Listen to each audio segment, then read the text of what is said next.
I feel mostly relief, to be honest. Relief for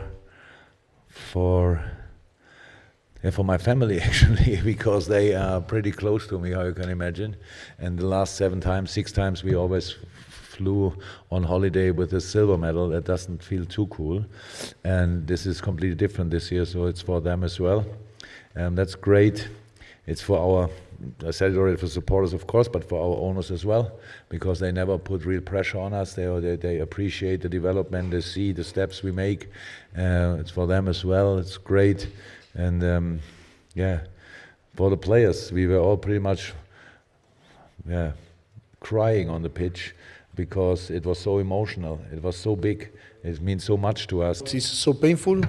It's so painful, but in the same time, we need to be calm in the way that we are going to talk or analyze the things. Because I think we need to feel proud. The season was fantastic to finish on the top 4 and play the finals for first time in the history of the club.